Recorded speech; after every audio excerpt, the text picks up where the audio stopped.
When you're learning a language, there's many things that help you sound more like a native speaker. Of course, your accent, working on your accent, expanding your vocabulary, also working on grammar. But there's other things that go into sounding like a native speaker or having less difficulties when you're speaking with native speakers as well as understanding those native speakers. One of those things are idioms. In English, we have a wide variety, a big plethora of idioms that have different meanings that are important to know, understand, and be able to utilize to help you integrate more into different English speaking societies.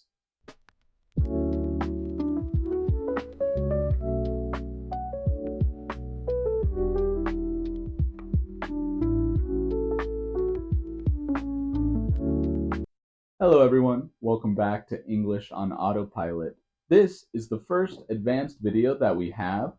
In the advanced videos, basically, I'm going to be speaking at a normal rate, how I would speak to my friends and my family or any native English speaker while I'm in the United States.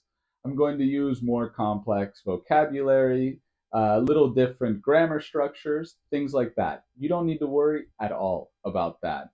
All I want you to focus on these videos, like the other videos, is understanding the meaning. If this video feels maybe a little too difficult for you, no worries at all. Go back to the intermediate videos and continue to watch, continue to add more hours of input, and soon you'll be able to watch these videos without any difficulty. Now, in this video, I want to start talking about idioms. We're going to have a series on idioms because in English, it's a language that's very rich in expressions and idioms that we use every day to talk about many different things. These idioms are vital for you to understand because they're so used, they are seen everywhere in TV, books, and day to day conversations. That is essential. It is absolutely necessary for you to understand the majority of them. Of course, not all of them. Because there's so many idioms, don't worry if you don't understand all of them or if the idioms that you see in these videos you've never seen before. That's completely normal. Look, I'm a native English speaker. I've been speaking English ever since I started to speak, right? It's my native language, and yet there's still idioms and sayings that I come across that I don't know or I don't understand. Of course, as you understand more of the language with the context, you are able to build your vocabulary, but idioms are a little different because idioms are a group of words that together, just looking at the words, they don't have the same meaning as the expression itself. We'll get into that as we start looking at these idioms. Today, I want to focus on 5 idioms that we use in English that have something to do with animals. The first idiom that we're going to talk about today is cold turkey. Normally, the full idiom is quitting something cold turkey, right? When you think of a cold turkey, obviously, one, it's dead. Then, two, think of the skin of the turkey. Normally, it has bumps, and the color could be a little pink, a little gray. It's not very appetizing, right? Turkey, you of course have to cook so you can eat it. But when it's cold and dead, it's very, it gives you a sensation of a little bit of, it's a little disgusting, right? Now, the reason why we use cold turkey to discuss quitting things is because it's talking about quitting addictions. This could be alcohol, gambling, smoking, all of those things, right? And normally, people that are addicted to those substances that begin to quit taking them report feeling horrible, right? It's a disgusting feeling as their body is getting rid of those toxins or their brain is trying to get over an addiction such as gambling that doesn't have right the same as taking a substance like smoking, drinking, things like that, or other harder drugs. There's a lot of upsetting feelings that they probably are feeling. So it's a good image, right? Cold turkey. For example, your friend Jane loves social media, but she loves it a little too much. She spends hours and hours and hours on social media, on Instagram, Facebook, Twitter, all the social medias, TikTok, right? And one day Jane realizes this is bad for her health. She's feeling depressed. She can't focus on school. Her grades are dropping. And she doesn't even have time to spend time with her friends because, well, she is using all of her free time virtually. She's interacting with her friends online, but she doesn't even go get a coffee with her friends at their favorite coffee shop. That's why Jane decides she's going to quit social media. Not by reducing the amount little by little every day. Instead of spending an hour on Instagram, she's going to try to spend 30 minutes. No, she's going to quit cold turkey. She is not going to use any more social media starting today. Quitting cold turkey means you stop whatever it is, right? You stop taking the substance, you stop doing the action, and you don't do it anymore. You're not reducing the amount, you are quitting by not doing it at all anymore. You are quitting cold turkey. My aunt is quitting smoking, and she quit cold turkey, right? She decided on this day, this is my last cigarette, and after this, no more. I'm not going to buy another pack of cigarettes. No more. That's it. She quit cold turkey. Mm.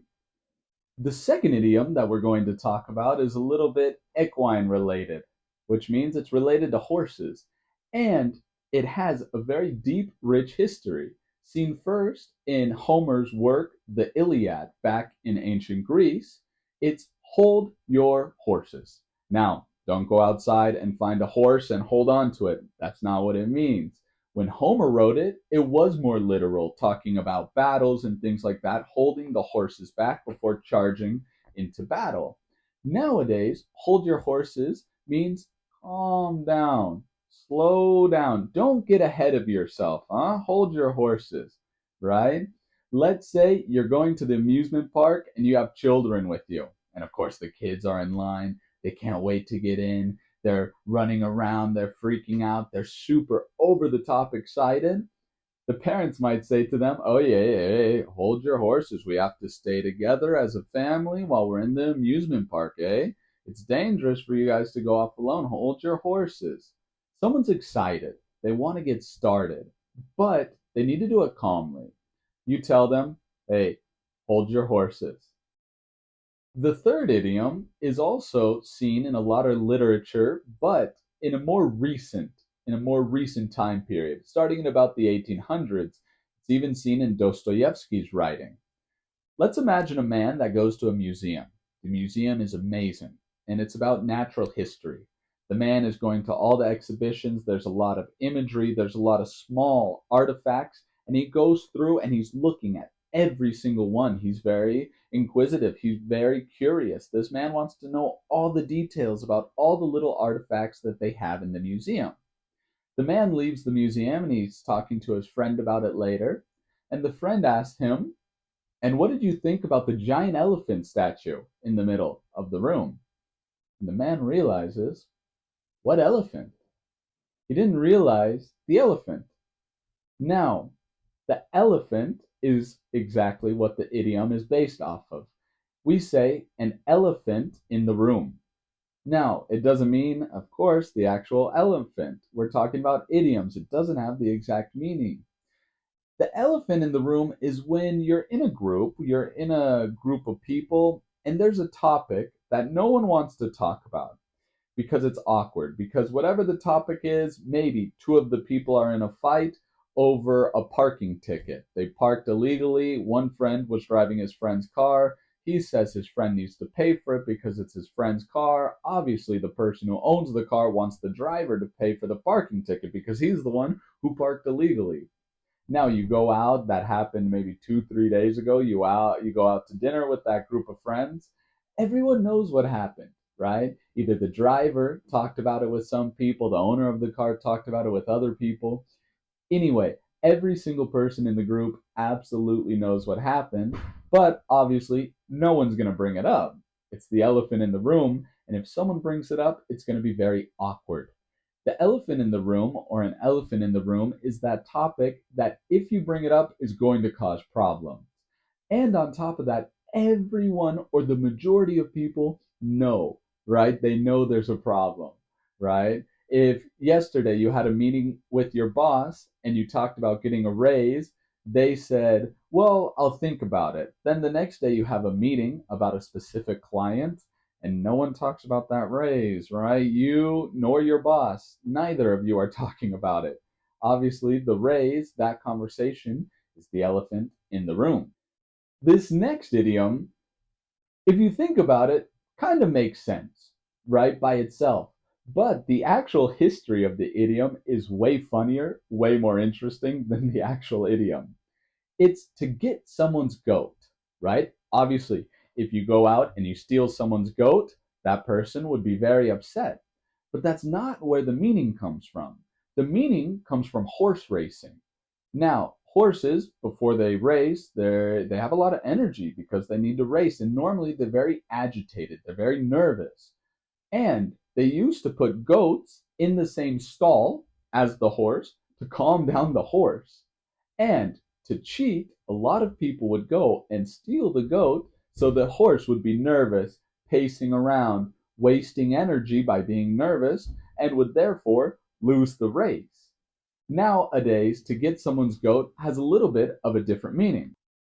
Obviously, to get someone's goat, we're not stealing it, but it means to irritate, to bother, to annoy someone, to get on their nerves, right? Now, I'm just getting your goat, man. I'm just teasing you. I'm just joking to make you upset.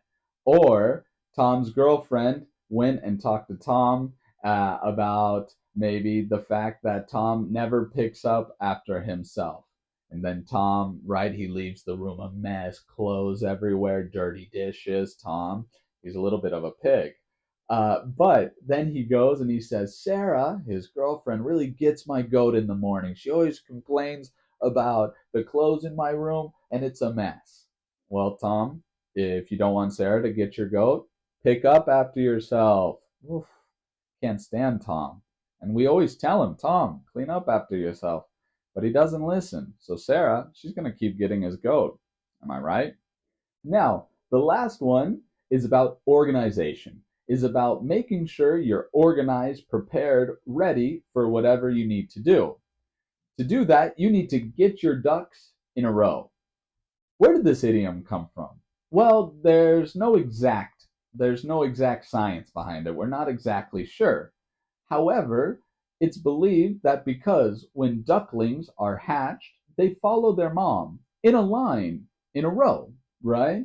So to get your ducks in a row is basically to say, okay, I'm getting everything prepared and organized. So before you do something big or when you have something important at work, first, you need to make sure to get your ducks in a row. Then you'll be ready and you'll be prepared. Now, a bonus. This is my favorite idiom that has to do with animals. Now, monkeys, they don't do business. Could you imagine a monkey, a chimpanzee, or something like that dressing up in a suit, going to work to do taxes for someone? No. Or going and brokering a giant business deal to merge two giant companies in the United States? Obviously not. Monkeys are well known for their shenanigans, their playfulness, getting into trouble.